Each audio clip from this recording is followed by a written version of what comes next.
Maurice Girard est éleveur ovin à Saint-Colomban-des-Villars depuis plus de 40 ans. En cette fin d'été, le bilan qu'il dresse des attaques de loups est sans appel. Du 13 mai 2016 au 1er juin 2017, j'ai eu 33 attaques. 3 seulement se sont passées la nuit et en parc de nuit. Tout le reste, c'est dans le pâturage de journée. Donc c'est énorme et je pense que l'état d'esprit des éleveurs ne peut être qu'à la grogne et à la difficulté de continuer et de vouloir s'en sortir, quoi.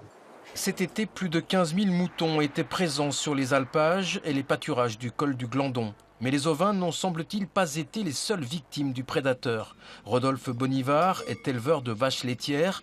La semaine dernière, 4 génisses de son troupeau ont été attaquées. 3 sont mortes. Des analyses sont en cours, mais selon les premiers prélèvements effectués sur le terrain, le loup pourrait bien être l'auteur de ces attaques. On a des agriculteurs qui sont en dépression à cause du loup, quoi. Et ça devient vraiment grave parce qu'on peut faire tout ce qu'on veut pour faire du mieux possible notre travail. Le loup fout tout en l'air, quoi. Et aujourd'hui, moi j'arrive à dire qu'on n'est plus éleveur, on est croque-mort, quoi. On est là pour ramasser les cadavres, quoi.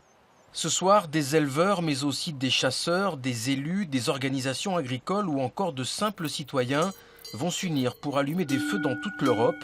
Un signal de détresse pour qu'enfin, selon eux, la politique de gestion du loup évolue. Aujourd'hui, ces feux de détresse, voilà, c'est à l'image de voir qu'on est démunis, quoi, démunis face à toute cette politique, quoi, voilà. Et dans les paroles, il y a de la volonté d'être derrière nous, mais on s'aperçoit que sur le terrain, rien n'est jamais fait, quoi, voilà. Au total, plus d'une 60aine de feux seront allumés en France, mais également 19 en Suisse, 15 en Allemagne, 4 en Italie et 1 en Turquie.